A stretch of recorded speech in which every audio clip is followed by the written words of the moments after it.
سورۃ الرحمن، یہ سورت اپنے مزاج اور مطلب کے اعتبار سے سورتوں کے اس گروپ سے تعلق رکھتی ہے جو مکی زندگی کے اس دور میں نازل ہوئی جب آپ صلی اللہ علیہ وسلم کی تکذیب اور مخالفت جوش پر تھی، اور وہ آپ سے بار بار اس بات کا مطالبہ کر رہے تھے، یعنی آپ کے دشمن، کہ انہیں کوئی نشانی دکھائی جائے، کوئی معجزہ دکھایا جائے، اور اگر ان کے مطالبے پر معجزہ یا عذاب نہیں آتا تو پھر وہ محمد صلی اللہ علیہ وسلم کی دعوت کو نہیں مانیں گے، اور اگر دنیا میں عذاب نہیں آتا تو اس کا مطلب یہ ہے کہ آخرت میں بھی نہیں آنے والا۔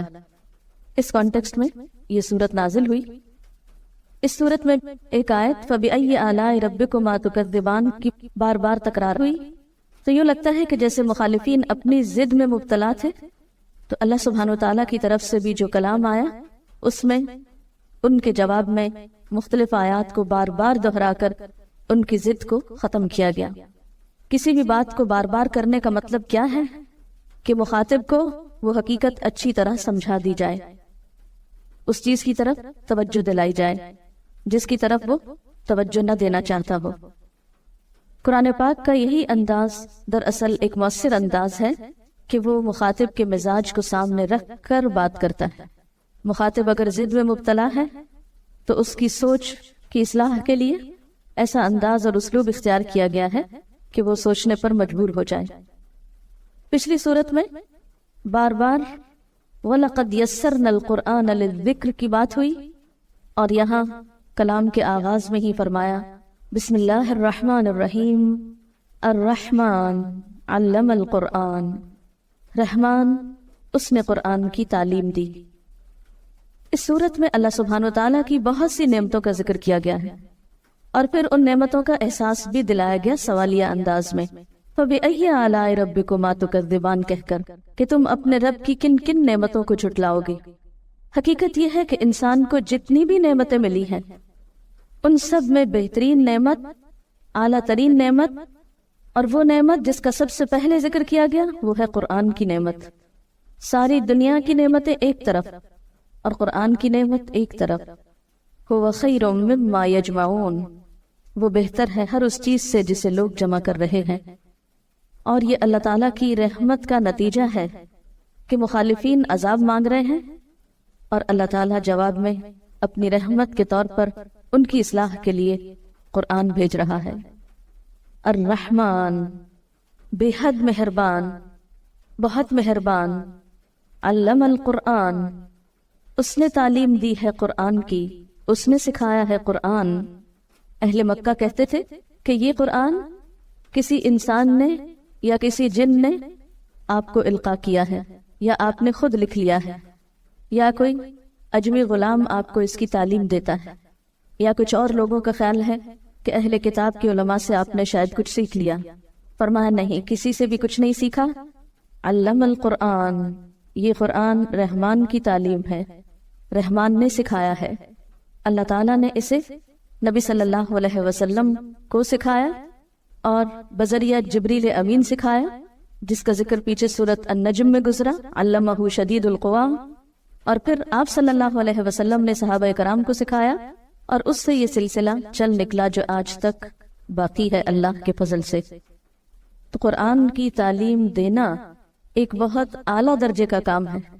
جسے رحمان نے اپنی طرف منسوب کیا۔ الرحمن علم القرآن، اللہ تعالیٰ کی صفات میں سے بہترین صفت اس کی صفت رحمت ہے، اور اس میں بھی مبالغے کا صیغہ رحمان ہے، تو یہ اس کی رحمت ہے کہ اس نے اس کی تعلیم دی۔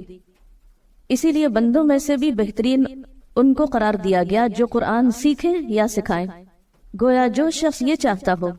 کہ اس پر اللہ کی رحمت نچھاور کی جائے، اللہ تعالیٰ کی رحمتوں کو پائے، اس کے لیے پھر اس کے سوا کوئی راستہ نہیں کہ اس قرآن کو سیکھے اور سکھائے، یا اس کو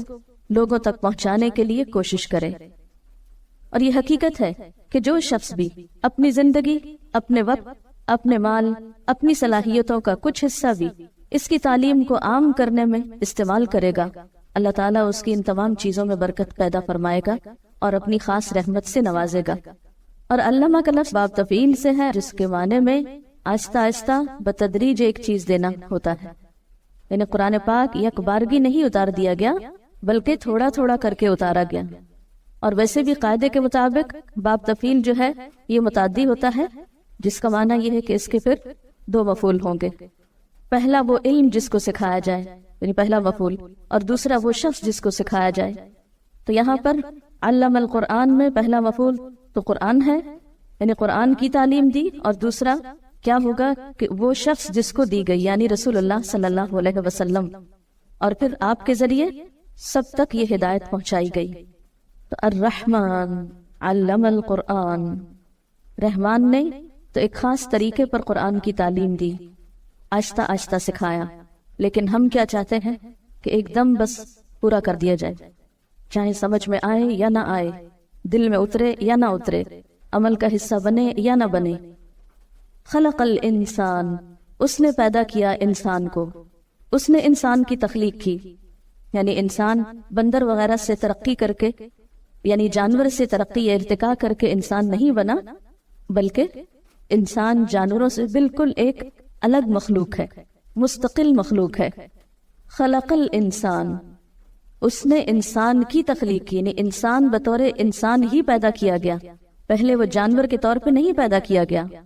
اور یہاں انسان کا لفظ بطور جنس استعمال ہوا ہے، یعنی سب انسان مراد ہے۔ یہاں پر اللہ تعالیٰ کی تخلیق کی صفت کا ذکر کیوں کیا جا رہا ہے؟ اس لیے کہ اللہ تعالیٰ نے جو تعلیم دی ہے قرآن کی، یہ اس وجہ سے دی ہے کہ اس نے انسان کو بنایا، وہ انسان کی حقیقت کو پہچانتا تھا، اس کی ضرورت ہدایت کو بخوبی جانتا تھا، اور اس ضرورت کو پورا کرنے کے لیے اس نے قرآن کی تعلیم دی ہے۔